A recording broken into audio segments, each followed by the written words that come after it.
Hey, what's up, everybody? This is Vetted on A2D Radio. I'm Irving Fryar. That's Big Dog Hollis Thomas. Y'all hit the like button. Hit the subscribe button. Let's go. What's up, my family? Listen, first-time listener, or you've been here the whole damn time. Hit that like, hit that subscribe, giddy up, let's go, no notes. That's my baby. That's my baby. We're going at it at 110%. I just want 5 minutes of happiness, please. Just give me 5 minutes. And they scored! They did it! What the hell was that? Oh, yeah! What the f*** are you talking about? Boy, I'm kind of getting used to that. What up you talking about? Big Dog, get the people what they need, man. Get the people what they need. And I am here to tell you about Royal Billiards Recreation. It's the ultimate game room and man cave toy place. It's where you go to get your pool tables. Not only your pool tables, but your shuffleboards, your bars and kitchen stools. And speaking of bar stools, they have one of the best bar stools known to man. You tell them you want to sit on the king's throne. The tank's throne is what you tell them you want to sample out. And then they also have the bars and the tables. And let's not forget the video games. And there's one more thing that I almost forget every time, and that's those cozy, relaxing hot tubs. You go over there and don't ask for Marty. Marty is a dog they named him after Mardi Gras. He's a party dog. You take him some treats over there. If you want to check him out, go to royalbilliards.com or go to 515 Bethlehem Pike in Kumar, Pennsylvania, and Pennsylvania at 18915. You tell them you heard that on A2D Radio, and you tell them that the tank sent you, and then also congratulate them for celebrating 41 years of serving everybody for their I call them the adult toys and man cave needs. That's kind of funny. Well, after you finish working up an appetite over at Royal Billiards and Recreation, you need to head on over to Carlino's. Yep. Drive on over to County Line Road in Ardmore and hit Carlino's, y'all. It's an Italian market. 40 years in business. It's a family-owned business. Go see Pat. Go see Angela. Y'all, they got it going on over there. They have food. They have wine. They have high-quality Italian products that no one else has in this country. Carlino's. If I lived closer, I would live there. I would post up there just about 2 times a week, but you got to check it out. They treat everybody. Hear me now. Carlino's treats everybody like they're somebody. Why? Because everybody is somebody, and they value people there. Go to Carlino's. I'm sorry. I said Carlino's. Carlino's. Yeah, Carlino's. I said Carlina. Carlino's, the Italian market, County Line Road in Ardmore. Ask for Pat or ask for Angela. They'll do you right. You guys are good. All right, Big Dog. We got another show today. I don't even know where to start. Let's start with our agree to disagree. You can throw that up there for us, Ralph, please. Start right there. The Eagles are 9-1, but they're a better team than last season. Meaning, when I say that, I'm saying it like this, and we talked about this last week. Right. They're 9-1. They were 9-1 last year after 10 games, 9-1. But though they're 9-1 this year, they were 9-1 last year. They're a better team this year. Do you agree with that, or do you disagree with that? I agree with that. You want to know why? Can you hear me? Go ahead. I know why. Yeah, I hear you, but I know why. You tell the people why. Okay. Well, I think it's why, mainly because last year we were not battle tested. We were not the hunted. And this year, I think this is another level of being a good team, but becoming a great team. And everybody wants you. Everybody wants to do any and everything to beat you. And not only that, you come back and you revenge the death of the previous season. Or the people who knocked you. You avenge it, and you avenge it in the same style that they did you in the Super Bowl. And you do it with all the odds and the other people against you. Now I've said this a bunch of times. If you know me, either you're with me, you're all the way with me, or you're against me. Or you're all the way against. Right. Yes, because Santa's sleigh doesn't get in the air if everybody's not singing "Here Comes Santa Claus." You got to believe. And it's like, but you know what? Even on top of that, to add to what you're saying, Big Dog, yes, the Eagles are the hunted this year. Why? Because last year they went out and they won enough games to get to the Super Bowl, NFC East. But last year they was kicking people ass. Well, yeah, I know, like but we snuck up on them. But go ahead. But let me finish. Yeah, they may have snuck up on some people last year. Matter of fact, probably so. But we know, and everybody else knows, and everybody they're going to play on the schedule this year knows they are a formidable, one of the best teams in the league. So yes, they are the hunted this year. But to add on top of that, not only are they winning, and are they a better team because of that, but they're a better team because, one, yes, they're the hunted, but they're playing a harder schedule this year. Mm-hmm. And so you're playing the top tier teams, a number one place schedule, and they're coming at you with guns loaded. They're coming at you, giving you their best, and you're still 9-1 after 10 games like you were last year with, yes, not being hunted and with a lesser schedule. So in my opinion, like in your opinion, the Eagles are definitely a better team. And, you got to hats off to Nick Sirianni, hats off to Brian Johnson, hats off to Sean Desai for maintaining this tradition of winning that the Eagles have established over the last few years. That man, I'm sure has not been easy for them, and they've done it in ways that not all of us agree with. Right. Like this last game against the Chiefs. Before we get there, let's do this. Okay. Because I see people saying Happy Thanksgiving to us. I want to say Happy holidays. Yeah, we want to say Happy Thanksgiving to all of our followers, everyone who's watching right now. James, I see you. I don't know who else is in the chat, but God bless you. Thank you for coming on. Big Dog, what did you do for Thanksgiving? And tell people what you're thankful for in this season. I'm always thankful just to actually be around to be around a great group of people, both family and friends, which I consider friends. If you're my friend, you're part of my family as well. I was able to go down, and my mom came up from St. Louis, and she had been cooking since Monday. I omitted that information at the beginning between me and you. She had been cooking since Monday while I was in Kansas City. Wow. So, yes, it was quite a tender moment. So, and then I brought some sweet potato pie. A tender moment. Because as soon as I came in, she's like, "Here, put these in your car." And there was a little stack of sweet potato pies because when people started to go home and leave, they started taking extra stuff when we say you can take leftovers. But she had already made the turkey, the greens, the yams. There was potato salad. There was and the piece de resistance is the honey glazed ham. And and for those who listen, you'll often hear some of my defensive comrades talk about a cake that they call the Snicker cake. And yes, she made one. Really? Now what's in a Snickers cake? Well, a Snicker cake. It's a Snicker cake is basically this. She makes chocolate cake, a layer of chocolate cake, and then in between there's caramel, nuts, and chocolate. Then another layer of chocolate cake. Ooh. And then sometimes she makes this like light chocolate icing, but then on some occasions, when you're lucky, she makes this sour cream based icing. Woo!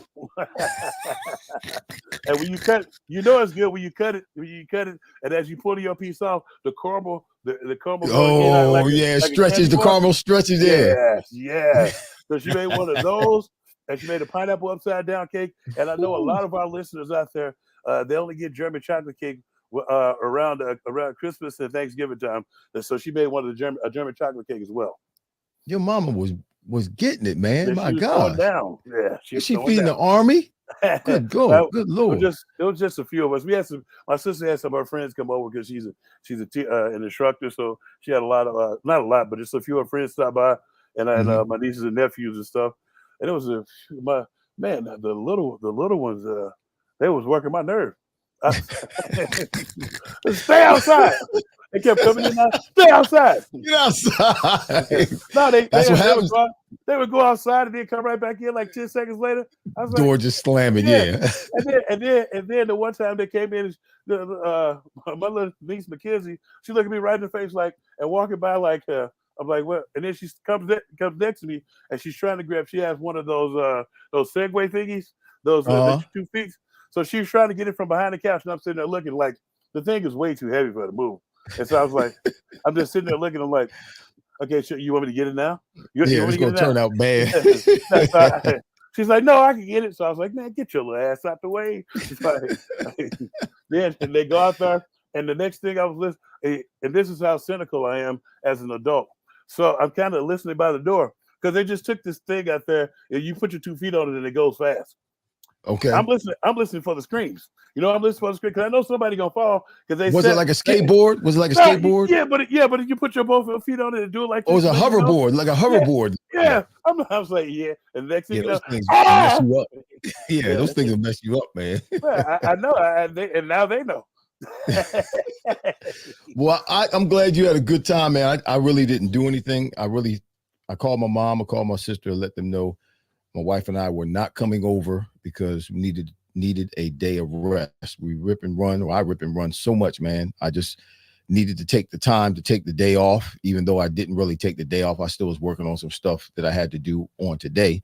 But yes, Serena got in the kitchen, man. And I didn't think she was going to do all that cooking because we really weren't planning on going anywhere, and we didn't go anywhere.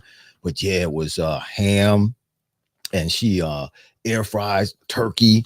Oh my gosh, we had collard greens and string beans and potato salad and sweet potato pie. Good mash. Yeah, man, it was crazy good. Yesterday I ate too much, way too much. So, and it's still in the refrigerator. So I'm going to eat too much again tonight. But it was a very quiet day. Very quiet day. I do this thing that I promote us on WIP with Steve Trevelise called the Tank of the Evening. And I told him I didn't bring any of the leftovers. All I brought was the sweet potato pies that my mom smuggled me. And I said I came back here because after I finish the show, I'm going over to maximize my sexy in the gym across the way, so I can get back to respectability and sexiness. Right. Yeah. After Thanksgiving, I think we all need to do that. Listen, I got to read right here with hats.com. Hats.com is premier destination for quality and fashion forward hats and more. Yes, it is, with designs for every style and every trend. Locally based and run by some people that are Philly sports team fanatics. Yes, they are. Hats.com can help you elevate your hat game. Yeah. Utilize the easy-to-use guides at hats.com to find your perfect size and style. Shipping and returns are free. Check that out. Yeah, you don't find that very often. Shipping and returns are free. Hats.com. Find yourself in a hat. Use code Philly for 15% off your order. Hats.com. Nice. Now, so let's get into this and shout out to everybody who's watching right now. Vinny Capriati, James. I shouted out to James a little bit earlier. I can't see some of the other names. A couple of people watching right now. Shout out to you. Let's get into how did the Eagles win this game against the Chiefs? The Chiefs are a good team. But how did they win this game? Was that your question for me? Yeah, that was my question for me because we know they won, and a win is a win, and we'll keep the main, like Jalen says, keep the main thing. You got to win. But man, there were quite a few things that happened in that game that really, obviously, you had the ball bounced a little bit different. The outcome of that game, and they've had other games like that as well. But this game was really, because it was against such a good team, things really could have turned bad for the Eagles in that game. It didn't, and they're 9-1. It didn't, but man, I can't help but when I see receivers running wide open. Yeah, they're dropping balls, but they're wide open. Yeah, and it's not like one or two times that happens in a game. All teams, receiver will get open, mistake, or cornerback will fall, or something happens where a guy gets open. But when it happens on a consistent basis, I'm thinking to myself, yes, they won, but at some point, this is going to jump up to bite us in our behinds, and it's not going to turn out in our favor. Right. And that's just one aspect of the game. And I understand that. And I just equated to, you got to realize we just got one of the safeties we just got here a couple of weeks ago. And we did, and the other guys are still dealing with a new system. I feel like this is how I feel. And I think he knows that. That's why occasionally you'll see him heat things up and just keep it simple, stupid. And I think as time goes on, these next 4 or 5 games will be the telltale of our guys, especially with the guys we just got. Because as you well, I've been when I've been in a new system, I've been in a new system 1, 2, 3, 4, 5 or 6 times. Right. And being in that new system, you don't the first little bit you kind of like feeling yourself out. They say study long, study wrong. And if a defensive player has to think, you're not able to play fast. You're not able to play. That's right. It's like you're able to be, because of the athlete that you are, you're able to play adequate enough to be the starter. But at some point, the player in you has to come out. That's what the thing that they start seeing on film to get you there. That's what they're looking for.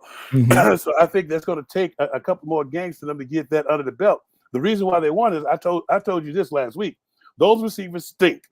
And yeah, they stink. Like, they suck, man. They drop as a receiving core. They drop 9% of their balls. They have the 26 drops in the season. That's the most in the league right now. And they had 19 coming into this game. And that's crazy. The thing that I was trying to get you to understand is they were talking about they were doing better, but that's in practice. In practice, you see the same color that's on your team, so there is no fear in your heart. There's no he's gonna hit me. Oh, he's gonna hit me. The microcosm of what I'm talking about happened a little bit late in the game. They were marching a little bit. It was 3rd and 8. The kid Watson had already caught a touchdown. And the other pass that was uncontested on the sideline, beautiful catch, catch, uncontested though. Now, you come back to 3rd and 8, right there. Soon as the ball is coming, as the ball is getting there, he's a hand catcher. He's a great hand catcher, but he see 2 green helmets come across. Oh God. And the Scantridge is the reason why Scantridge is not in the Green Bay anymore. They put it this way. If Jim is in the room, Jim Hurley, he's a buddy of mine from I met in Costa Rica. He's I think his dad I know he's a doctor, but I think his dad wrote a big, nice book about the Green Bay Packers and everything. And he's an avid Green Bay fan. And literally after that game was over, he texted me and said, "Why do you think he's not in Green Bay anymore?" They already know. You talking about Are you talking about Scantling? Yeah, he's a body catcher. And anyway.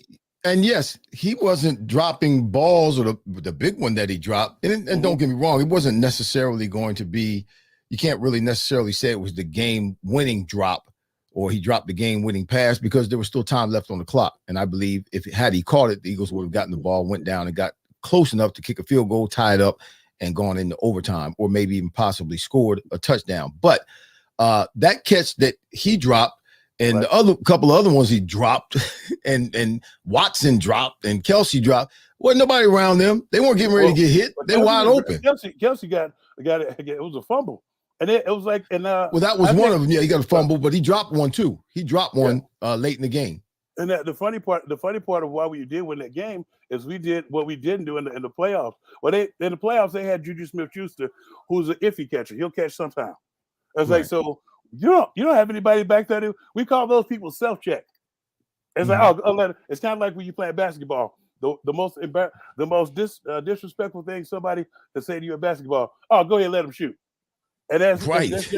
So they double and triple team the guy underneath, and the guys deep was going to be open, but they don't catch the ball enough for you to be worried about that. You don't want that guy underneath to just start getting off.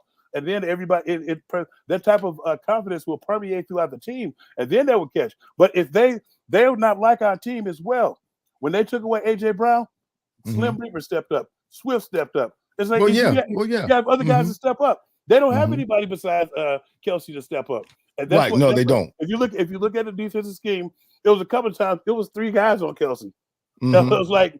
And it was like you just didn't want him to get off because if he got off, his energy, he's a leader. So his energy would have permeated throughout the team. And if you don't let him get off, he's going to be bitching him on it like he was. He probably should have got a couple of excess penalties for pushing after the play because he had a little riff with Hassan Reddick because he was mad because he wasn't catching no passes. And it's there was one last thing. The other part why we won the game because Matt Nagy sucks. You should have been running that kid Prosecco damn near the entire game. Yeah, Prosecco was a violent runner, and he was 168 yards on the ground. That's never happened to the Eagles this year. They've been stopping the run. Hold on, Right. 120%. And the other was in part the first was, half. Yeah. the other part of the runs were actually, it wasn't because they was giving him the ball no more. It was because Patrick Mahomes was scrambling because they Right. stopped throwing the ball.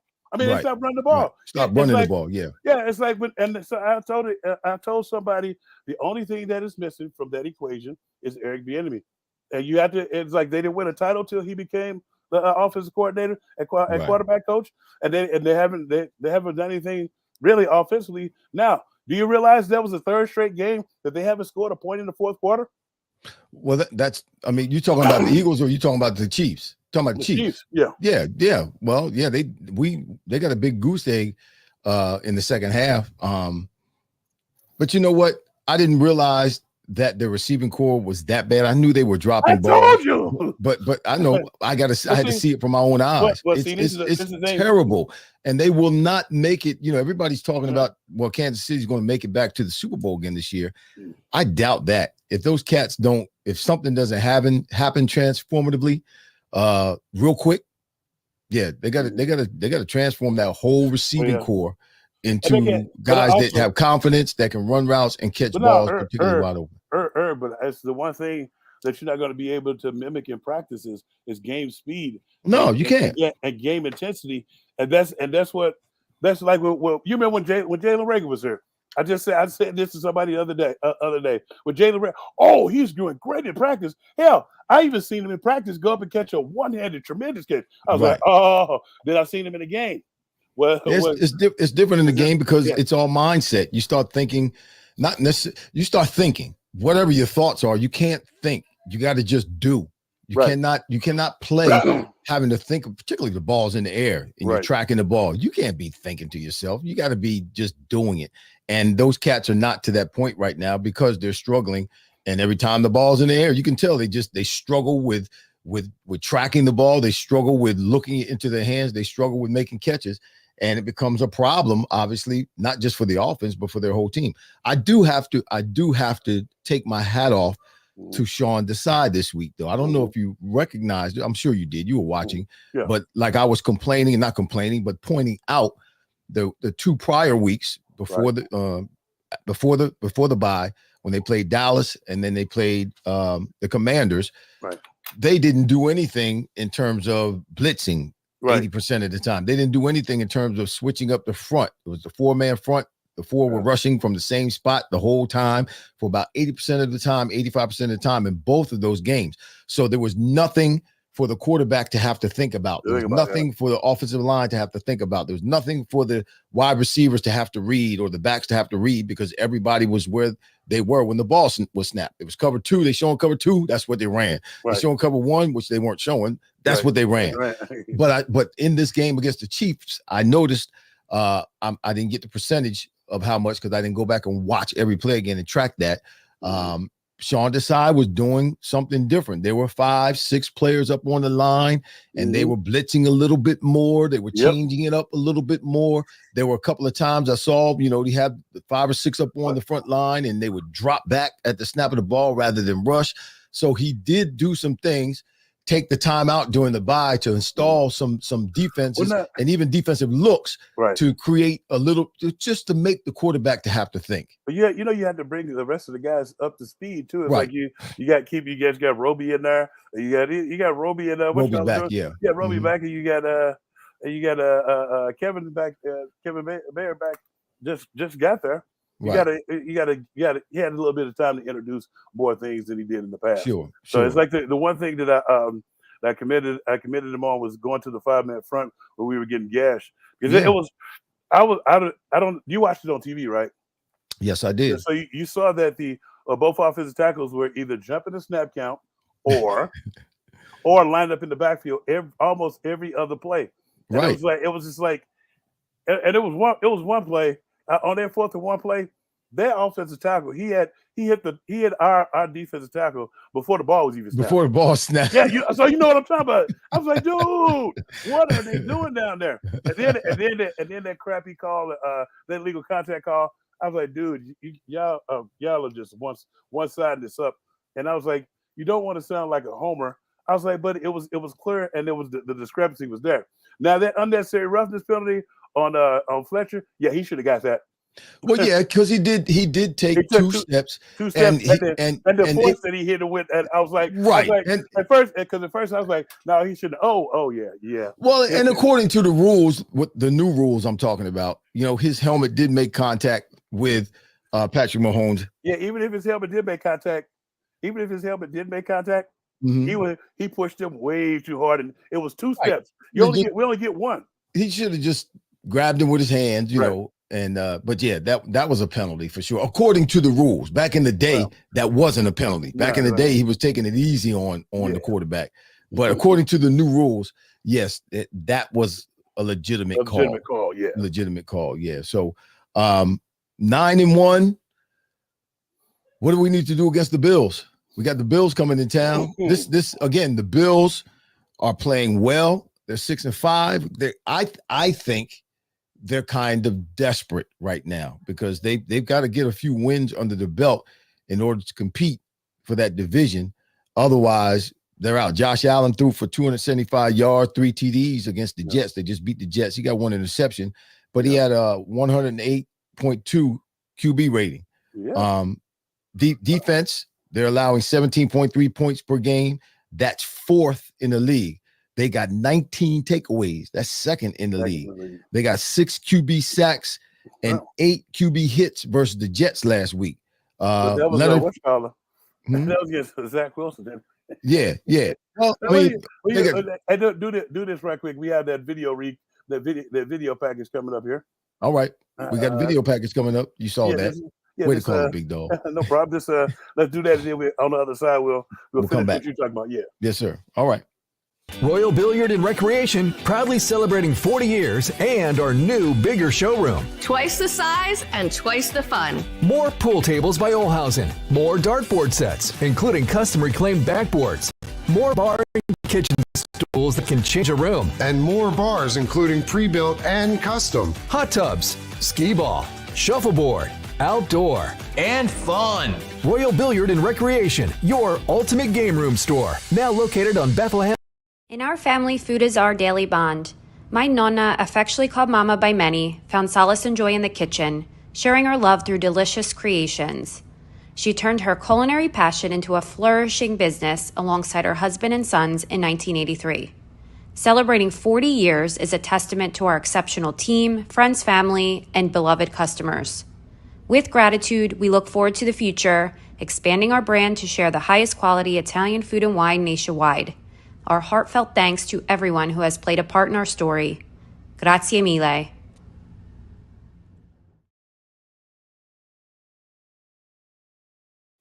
Grazie mille. Yeah, I like that. Yeah. I like that. So, yeah, we got the Buffalo Bills coming into town. First of all, it's hard for anybody to come into the link and beat the Eagles. It just is hard. But again, we got the Eagles going through this stretch right now, this gauntlet, which everybody's calling it, where they got to play. Obviously, they played the Chiefs. They just played Dallas. They had a bye. Now you're playing the Chiefs, then you're playing the Bills and the 49ers. Yeah. And then we got Seattle after that. Yep. You know, the funny thing about this is you talk about the Bills, that's Eagles North. That's it. Well, they got Sean. Everybody on their staff are just about even Brian. Remember Derek Boyko? Derek Boyko's in Buffalo. You know what? I think I met him one time in an airport a couple of years ago, and he said he was with Buffalo. Derek Boyko, yeah, he went with Buffalo. He took the job in Buffalo because his contract was up. That helped them bring. That's a good cat, man. I like Derek Boyko. Good dude. He's up there. Yeah, but Boyko's up there. Sean McDermott, Cully's up there. Leslie Frazier was up there. If you look on their sideline, you're bound to see somebody from here. Wow. So, but it's like it was like they took care of the guys who they did here. So it was pretty cool. So what's are we vulnerable against the Bills? I said, they got a couple of defensive backs that are out. That's what I was about to say. I was about to say their defensive secondary is in a bit of shambles. They don't have the same linebacking core that they had it, because I know one of the guys went down and the other guy he sought greener pastures. When I say greener pastures, more money, he went to the Bears. Right. But the pastures. It's not necessarily greener over there. Yeah. It's greener with money, but as far as the sun shining, no. but then you look at, they have a nice receiving core. I think they have a new guy calling plays because they got rid of Ken Dorsey. So, but I think that they could Joe Brady, yeah. Yeah, Joe Brady. I think we can expect a heavy dose of a run, little play action, and just him trying to make plays. And I think he's still going to throw us the ball regardless. But did you say he had one pick last week? Yeah, he had one pick last week, but I think Brady, they ran the ball 52.2% of the time last week. I think they're trying to do that to take some pressure off of Josh Allen. Guess how many turnovers alone that he has since 2018? Oh, Josh Allen? Yeah. A bunch. I don't know how many, but he got a bunch. 94. He got 94 turnovers since when? Since 2018. That's crazy. Is that the most in the league? That's the most of anybody. Well, that's one thing we do know. One thing we do know is he will turn the ball over. But he throws the ball up and he fumbles as well. It's like because he tries to do too much, tries to put the team on his back too much. But I think they're trying to get away from that. And the kid who they got running, Cook, the young Cook, he put the ball on the ground the first play of the game versus the Denver Broncos. I feel like it's going to be a formidable game. But I think just like the last, I think they're not as good as they were the last time we played them. And it's going to be, but it should be a good game. I think it's going to be a real good game because I think they still have to prove that it was Ken Dorsey's fault that they was getting their ass kicked. The former offensive coordinator. Okay. So the offense still has something to prove. But I think that the kid Stephon Diggs, if you don't get a pass soon, everything gonna implode over there. Well, yeah, he's gonna start having temper tantrums. It was Khalil Shakur who got three. He only had 3 receptions, 115 yards, and TD against the Jets. But he was the star last week.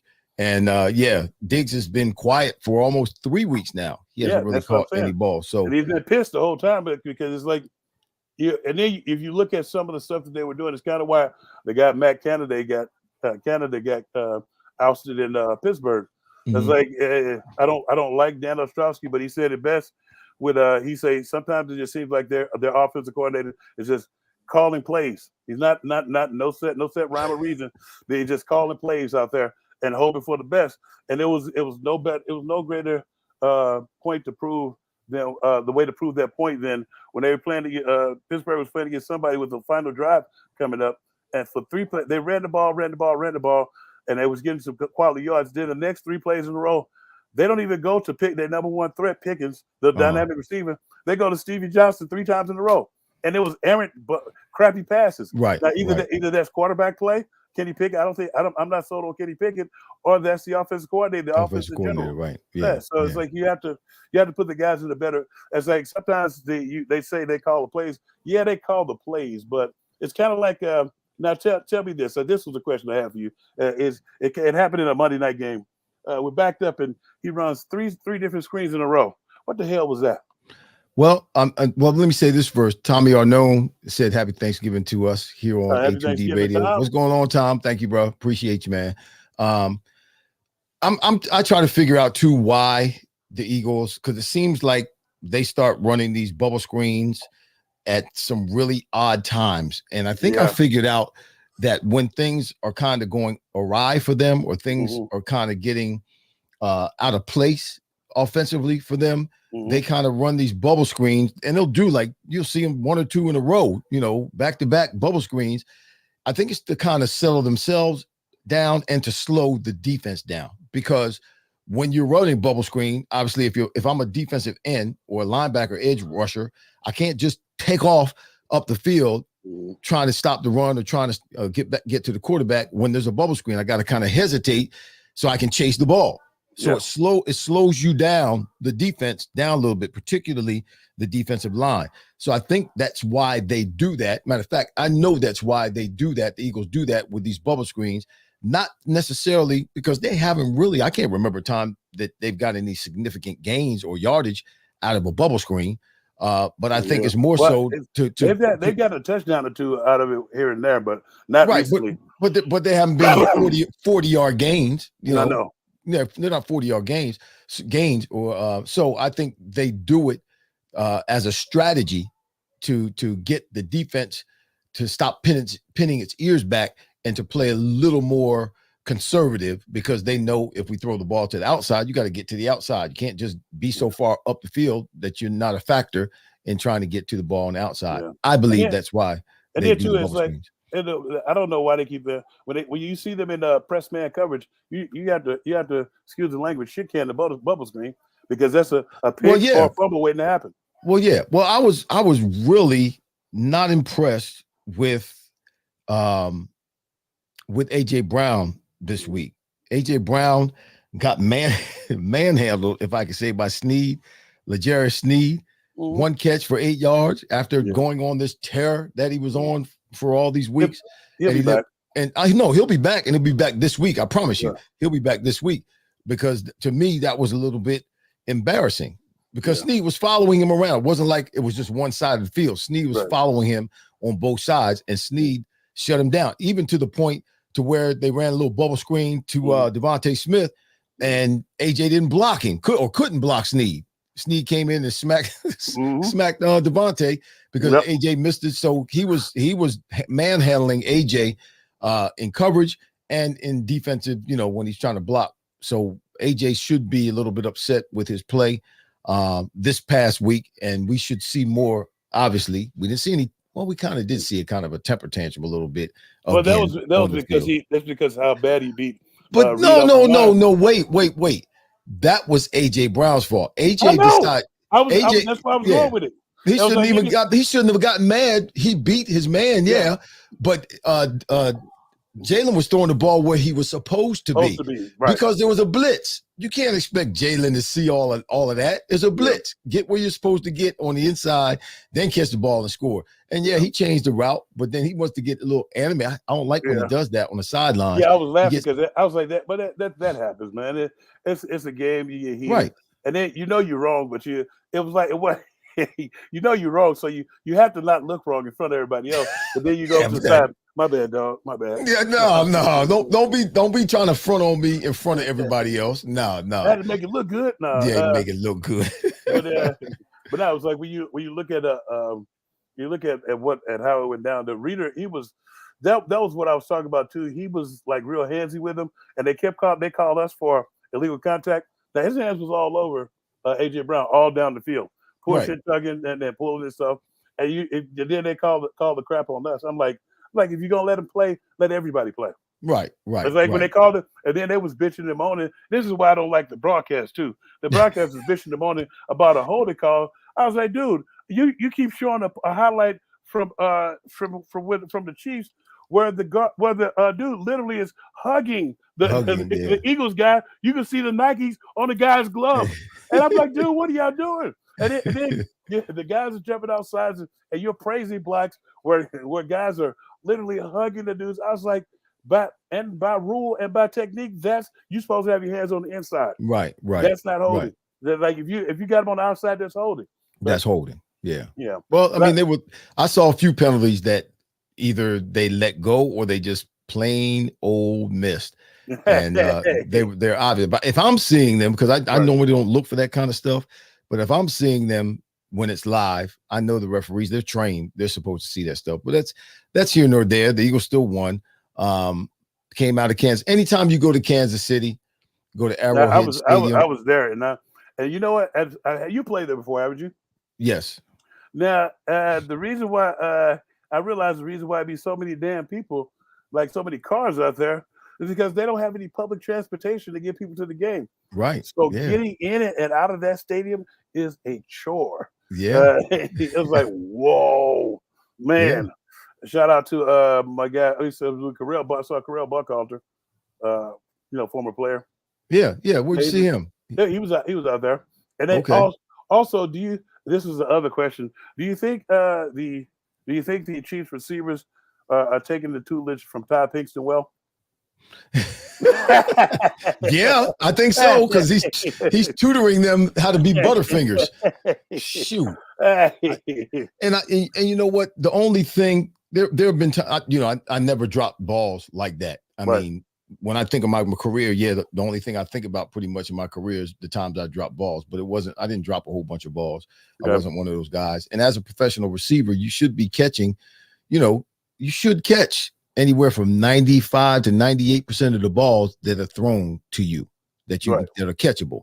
And I understand The only person, I've said this before, the only person that I know who's never dropped the ball is one who's never had a ball thrown to him. So you're human, so you're going to drop balls. But as a professional wide receiver, no, you got to catch balls at a high rate, at a high percentage. And what I saw earlier this year with the Ravens, I think the Ravens receiving core, including the tight end in a game, I think it was the second or third game of the season. They're playing against Pittsburgh. 9 balls. They dropped 9 balls against Pittsburgh, and Nelson Aguilar was in that group. He was the one who started it all off. 9 balls, and they dropped 5 balls here on Monday night in Kansas City. So they should have lost that game. But there were some things there with the Eagles that we're going to continue to talk about after we see this video that concerned me. That concerned me. I don't know if they concern you, but they concern me. But concern me a little bit. Let's pay the bills. Okay. Hats.com is the premier destination for quality and fashion-forward hats and more, with designs for every style and trend. Locally based and run by Philly sports team fanatics, Hats.com can help you elevate your hat John. Utilize the easy-to-use guides at Hats.com to find your perfect size and style, and shipping and returns are free. Hats.com. Find yourself in a hat. Use code Philly for 15% off your order. Hats.com. Hats.com. Hats.com. So, man, the Bills got 39 sacks. That's second in the league. They're number 1 in quarterback hits defensively. They got Who's number 1 in the league? Who's number 1 in sacks? Sacks, yeah. I'm not sure. It's not the Eagles. I know it's not the Eagles. No, it's not the Eagles. Is it the Cowboys? I don't know. Oh, ask Ralph. Ralph, find out for us who's number 1 in the league in sacks right now. But this is a good defense, man. Leonard Floyd, he's got 9.5 sacks. Mm-hmm. The pass defense is ranked, Ed Oliver? Yeah. Interior, for them, Their pass defense is ranked 15th in the league, which is, that's pretty good. Run defense, we got to run the ball. They're at the bottom. They're tied for 25th. You want to know why? In the league. Because everybody's shooting for sacks. Right. And they don't possess the same, like they used to have a big dog in the middle. They got Linval Joseph now. They picked up Linval Joseph. Mm-hmm. That's how bad the run defense was until he got there. So they've been slowing people down a little bit, but I think that we'll be able to run the ball effectively and to get the play action fakes because they got some of their defensive backs around as well. And but we ran the ball a little bit better in the game against Kansas City. Not as good as I would like to have seen it. I was watching something the other day with Tom Brady. There was an interview with him, and he was talking about how today there's what he sees in terms of his analyzing what happens in the league right now and the players and how they play. He says there's a lot of mediocrity right now. Yeah, it is. That the coaches are settling for mediocrity and the players are settling for mediocrity. And back when he first started quarterbacking, first came into the league, things were different. Players played different. The game was different, but Irv, Cowboys are number 3. They got 37. Ravens got 44. They're number 1. But what he was saying about that is as much as I hate to admit he's correct, it's like look at nobody can stop the tush push. Why can nobody stop the Philly brotherly shove? Because nobody has the testicle fortitude to run goal line defense. How many times do you see defense? I'm gonna watch a game with you, and I'm gonna show you how the guys are standing up. Nobody's is standing and delivering, and everybody wants a sack because a sack is sexy. So they keep a bunch of these young cats there who looking to get sacks. That's why people run. When you run the ball and knock the crap out of them, you're not getting no sack. I sat there last night watching the game last night against the 49ers playing against the Seahawks. Number 90 was throwing his hands up like he getting 49ers were kicking their butts all over. Yeah, but it's like the kid was throwing his hands up. You're getting blocked. They're not gonna call they're not gonna call holding when you're getting blocked to the safety. What are you? Oh, he's holding me. He's blocking you to the safety. It's like it's not if you get your damn hands down and get your pad level low, maybe you can stop him. They're not gonna call holding unless you're kicking somebody's ass and you throwing them off of you. Because then it's like the guys they don't understand to stop the tush push or the brotherly shove. You got to get lower than the other guy. But you know what's happening? You see the goal line charge. But you know what's happening on that, and I believe, this is just my opinion, the reason that the Eagles offensive line or offense is able to do the tush push, the brotherly shove, right, as well as they do it, and no one else can duplicate what they do. One, I believe, is a rugby move. And I believe Jordan Mailata taught some techniques to that front line, because when you see them take off on the tush push, it's almost as though Kelsey and Lane Johnson and Mailata and those guys up front, they got their heads down on the ground. Yeah, you can't get under them. Their heads go straight to the ground. When Jim used to have us do stuff, you get lower than the man in front of you. Yeah, you shoot the gap. And then when people are jumping up in the air, they can't create any power up in the air because your feet are off the ground. Right, so you're going to get moved. The whole pile is going to move. And the funniest part is when you said it's a rugby play. So we had the when Birds Fly Home with Philly sports trips, we had for the Dallas game, we had people coming from all over the world. Just so happens that we had a rugby coach, and it is a rugby play, but it's to see who gets the ball though. Whoever moves back to front. Right. Both teams are doing that. I was like, okay. And so, but it's not. He described the leagues as being too different when it's Americanized. It's an Americanized rugby play more than the actual Australian rugby play, because people don't like to play the Australian way because it's a little different. So, Mr. Buddies, it is a rugby play, and I believe Mailata has a lot to do with the technique that they're using, because when you see the technique, like Kelsey will hike the ball and his head will go straight to the ground, his butt's up in the air, but he's moving like it's a shovel in the ground, and teams are but they're on his back, so their feet are not on the ground, so they're not getting any push, and the whole pile just moves. Well, the funniest part about that too is you still have to be able to get under them, and it's you can't get under them unless you let them walk on you. You don't have to let them walk on you. You just have to. The low man wins every time. You have to figure out a way. And people, it's too much of a cop out to say it can't get done. Well, from what I've seen, put it this way: I said, we're the only one with success. The whole way you can stop it. Their nose is on the ground. It's called continuity and practicing at it. Of course. If you don't practice stopping it, you never will stop it.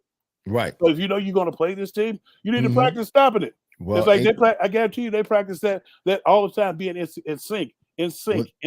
Nobody has practiced stopping it because nobody has stopped it. And even the options we saw a couple of weeks ago, even a couple of options now they have off the tush push. You think you're going to line up with the tush push and they hand the ball off. You're done. Yeah, I know those are vicious stop because it's vicious though. That's just making teams look bad, make their offense look bad. But the Bills, again, they're playing okay. Josh Allen is doing okay. Yes, he'll give up the ball. Got a new offensive coordinator, Joe Brady. Last week was his first game calling. They did pretty well. This week, tremendous last week, but it's like I knew when Ken Dorsey was going to get fired because I was watching the game against the Denver Broncos. They were not doing too much. They kept on passing. And then all of a sudden on the drive, they ran the ball 8 straight times down to the red zone and got in. I didn't see another damn run for like another quarter and a half until it was nut cutting time and they was behind a little bit. And they should have. That's right. And it was like they could. And if you looked at the stats like you do, like with common sense, they were having trouble stopping the run. But it's like they was like number 2 or 3 against the pass. Right. I was like, so why are you playing into their hands? And it was cold outside. Plus, if you ran the ball down the field and scored, if it's not broke, don't try to fix it. Exactly. But I do. It's like do it until they stop it. Somebody was saying, well, the one kid kept fumbling, Cook, because he fumbled twice. The second time he recovered himself in stride, and I was like, that's why you have Latavius Murray there. It's like you have to use the ball. You're using right. Well, they're going to run the ball. I think it was Cook got 70 yards in back-to-back games now. He got 70+ yards. So they're going to try to run the ball. I think that's something that, again, Joe Brady wants to do until he gets in sync with Josh Allen, that offense, while he's calling it. They're going to, like they did last week, they ran the ball over 50% of the time. So I'm sure they're watching the film with Pacheco and how he was running the ball up and down the field on us, particularly in the first half last week versus the Chiefs, or last Monday night versus the Chiefs, and what exactly they were doing. He's just a vicious runner. You know, it's hard to bring him down when you get him out in the open, and he's not going to go down without a fight. There's always a little bit of a price to pay to get him on the ground. Running backs like that don't last a long time because they're real physical, and they get banged up real easy because they're inflicting more pain on themselves than they are on the opposing players. They do. They cause more injuries to themselves because of how hard they run. But while he's healthy and while he's running, he's a factor, Pacheco. Yeah. But it's with Matt Nagy, he's not going to use him. He's not going to use him. Just like I said, I think everybody was asking the same question. Even the Chiefs fans were being jerks and stuff before the game, and I was like, oh brother. Wow. I was like, so when they even after the game, they say Matt Nagy sucks, and they was on scan trick. I was like, I was telling y'all that before the game. Y'all receiving core sucks. That's like if we did what I thought we needed to do to take away Travis Kelce, away Travis Kelce from the game. That's like we did everything. We shot ourselves in the foot so many times. It was stupid, but we still didn't quit. We didn't give up. We persevered. Like I've said before. And if you go to Philly Sports Shirt and click the vetted part of Philly Sports Shirt, you get yourself a picture of me telling you the win may not be pretty, but the W is sexy. W is sexy, yeah. Yes. But you the defense, our defense, the Eagles defense stepped up and goose egged the Chiefs in the second half. That was big, because it took our offense. It took the offense a while to get going, and we know we were playing against Spagnuolo, who does a whole lot of different kind of stuff. You know, matter of fact, they sacked Jalen 5 times in the first half. In the first half, somebody's like, if they told me that they sacked Jalen Hurts in the first half 5 times, you would say that they won. I was like, no, it is the second half. Right. Yeah, went up by like 100 or nothing. Right. Like, so, but it almost took the offense again. It was middle of the third quarter. Let me say it was their third possession in the offensive possession, offensive possession in the third quarter before we even converted a third down. Right. And that was a tush push conversion. Eagles are the only team in the league that only has to get 9 yards for a first down. Because once we get to that 1 yard, we got the first down, baby. Exactly. First and 9 every time. And then we were able to come up with some points. Do you think that they were having so many problems offensively because of what Spagnuolo was doing, disguising and blitzing and making it look like one thing but doing something else? Do you think that was causing the offense to have the problems we were having? I think it was the heavy blitzing, and he didn't do that. He didn't do that in the Super Bowl. He ran a lot of slot. No, it was a different defense in the Super Bowl. He ran a lot of slot eyes. Slot eyes where you have a slot. He's bringing your he's bringing a slot DB that's lined up over the slot into the backfield. It's called slot eye for most defenses. It's actually the counter when you call under smash zone trap and they come out and break the formation that you run slot eye. And a lot of teams can't handle it because they're not expecting it, and it's disguised. And then I heard a couple of times when they end up catching them a couple of times with a quarterback run, because if he's coming off the slot, there's nobody over there. So all he has to do is take the ball and run up the gut. And if Kelce gets like Kelce did, they wrapped around and got the backer. He was able to get some quality yards. That was like one of the counters to that, and he kind of got him up out of it. Like you have to get him up out of blitzing, because you have to. And then if AJ had ran his route, and I'm almost guaranteed. Now, if he'd ran his route, that would have been. If he'd ran his route, if he'd have ran his route right instead of taking off trying to get the glory. They kept blitzing, but then once we started gashing him a little bit, and then we started knowing what they were doing to AJ. They were combo coverage on AJ Brown, because they didn't want him to get off against us like he did in the Super Bowl. And so they were making the other guys make plays, and consequently the guys did. And I think that's guys who make plays. Yeah, that was the difference in the game. If you look at it, we took away their playmaker, and they took away ours. But our secondary playmakers, the guys who are the twos and three, option 2 and 3, they stepped up and they made the plays necessary for us to get the victory. Now, our defense did what they were supposed to do. And a defense, Right. you're supposed to only give up 17 points a game. That is the Mhm. goal each and every time. Supposed to get them Mhm. off the field on third down. And in Mhm. the end, if need be, you're supposed to put the quarterback on his back and get off the field. That's Right. it. That's what a Right. good Well, defense is supposed to do. yeah, defense did their job, no doubt. I mean, they allow 17 points the first half, so okay, that's okay. Mhm. But they shut them out in the second half, so the defense did the job. I was just concerned or wanted to know what your opinion was about with regards to, was the offense struggling because of what Spagnuolo was presenting to them, or were we just off a little bit? I think it was But what matters most is when the rubber meets the road and we have to get it done somehow, some way. Jalen Hurts, Devontae Smith, AJ Brown, Dallas Goedert's not there right now, but DeAndre Swift, they get it done. Somehow they get it done. Doesn't matter how long it takes, doesn't matter how late it is in the game. It doesn't matter. Somehow they get it done. Also, it's being swept under the rug that Chris Johnson is a man amongst boys. Mm-hmm. Number 95. Yeah, Chris Jones. Chris Jones. My bad. Johnson, not Chris Jones. He's a man amongst boys. And did you see? He's disrupted, man. He sacked Jalen like twice in a row, 2 plays in a row. That kid. Yeah, he's a man amongst boys. It's like you had to. Yeah, but I think that we once we settled down and we got the game plan to get everybody to put the kids to bed and go to dinner, we handled our business. So. Nick, what's going on? Corey, I see you. Scott, we see you. Shout out to you. James, shout out to you. JD Stroh, shout out to you as well. Vinny Capriati, we see you. Nick said, put that back up there again, Ralph, thank you. Nick said, what is it going to take to get sports media for them to admit the Eagles are good instead of the option beating themselves? The opponent's beating themselves. Yeah. Like, I'm sorry. Yes, opponents. I'm sorry, Nick. I don't do shorthand very well. But I don't really care about that because there's a lot of people that are Philly haters. That's pretty much that's all that is, Nick. It's just they don't like us. They don't like the way we do things here. They call us obnoxious fans and we're crazy and all that. And that's okay. We're winners. Yeah. That's all that matters. We win. No matter what, we win. So they don't like us and we don't care. So Big Dog. Yes. You were giving us some history about the game at Kansas City. You got some other kind of history for us? You know it.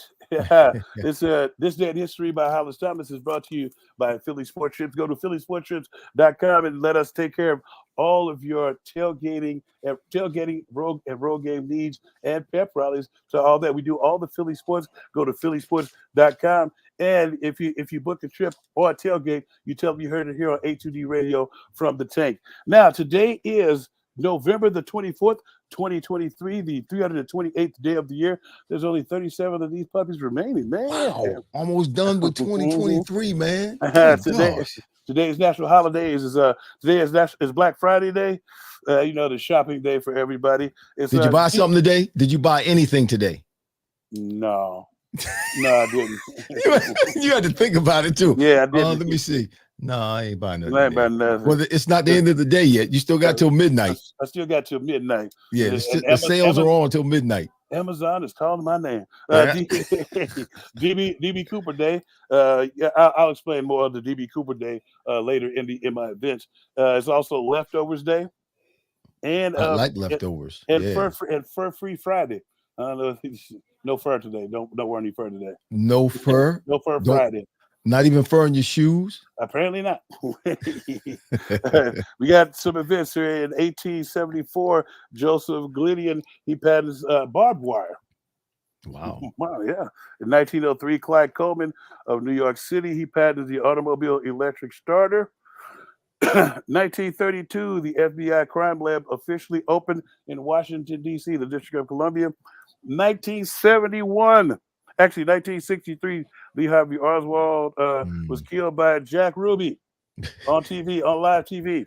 Wow. And later on, Robert Jackson takes a picture of it and won a Pulitzer Prize in photography.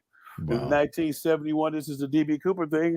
Dan Cooper, he hijacks a plane and extorts $200,000 before jumping off the plane over Washington State, never to be seen again. I guess not. we got some quick birthdays here. Today we have 1938, Oscar Robinson, who should be in the GOAT. They say should be in the GOAT category. 1940, Paul Tagliabue. 1947, Dwight Schultz. You know who Dwight Schultz is? From the 18 Murdoch. Oh, okay. Murdoch from the 18. Was that Murdoch? Okay. Yeah. And, I think Schultz, I thought he was a baseball player. Schultz sounds like a baseball player. 1948, Rudy Tomjanovich. His face is still wrapped around Kermit. I forgot Kermit's last name. The dude who hit him in the face. Remember he Kermit the Frog. No, Kermit, the guy who hit Rudy Tomjanovich in the face. I know. And that's today's history brought to you by Philly Sports Strips. Go to phillysportstrips.com and tell them you heard it here on HUD Radio from the Tank. Give me your prediction, bro. What are your final words about Sunday? I feel like Sunday's going to be a really good game. I feel like the fans are going to be excited. I feel like it's going to be not a high scoring affair. I feel like it's going to be 24-17 or 31-21, something like that. That's what I'm kind of feeling, because I think they're good enough. They have a team that's good enough to get some scores here and there, but they're kind of in one of those modes where their quarterback turns the ball over too much, and then they have one of their running backs. He puts the ball on the ground way too much for me. So that's like it, because they were talking to him the other day. They were talking to him the other day, and I think he's gotten a little big for his bridges and don't remember that he has a fumbling problem. Well, I predict 2 defensive scores. All right, and I predict that Slay is going to get back on track. He's going. He hasn't. We haven't necessarily said anything about him playing bad, right? But we know Bradbury's been struggling. Yeah. But we haven't really said anything about Slay. He hasn't made any big plays since the first game of the season against the Patriots, and that was just a gift that fell into his hands. Great run into the end zone. Pick 6. Yeah. But I see something like that happening with him this weekend. I also see a fumble recovery for a touchdown. The Eagles are going to win 35-17. Oh, okay. Because we're going to have a couple of defensive scores. 35-17. Yeah. So it'll be good too, man, because as we go along, I believe, because the Eagles are winning and because of what's happening around the league, this game with the Bills is a bigger game than the game last week with Kansas City. Right. The way things are falling in place. And when the Eagles win this game, then obviously the following week against the San Francisco 49ers will be the biggest game they played this year. Yes. Bigger than Dallas, bigger than Kansas City. So there's just this buildup. So each game is going to be a bigger game. Yeah. And the more they win, the bigger it gets. Yeah. It won't matter at the end of the season when they have so many wins that they can take maybe, and rest the starters. But right now, they don't have that luxury. Right now, they still have to fight because there's so many teams that are just a game and a half behind them. Right. And if they lose a game, one of these, maybe 2 of these next 3 or whatever, if they do that, then that puts them in a really, really tough situation. Yeah. I really believe that it's going to be tough for them to go into Dallas and win that game. If they go into Dallas and win that game, man, then I'm gonna buy my ticket to Vegas now. I'm gonna buy my ticket to Vegas now if they go into Dallas and win that game. Because Dallas is playing good. They're playing good right now. Playing tremendous. And they're tough to beat down there. Yeah. So I don't want to talk about the Cowboys. Oh, I'm sorry. Until they beat a viable team. Do you hear what Yes, here we go. I'm like, what is that? When they start saying, here we go, it's like a bunch of kids. Now did you hear the halftime show? Apparently Dolly Parton sang "We Are the Champions." I was like, oh God. And then Jerry Jones proceeded to say it's the best team since 1995. Listen, Dolly Parton sang at halftime, but she had a Dallas Cowboys cheerleader uniform.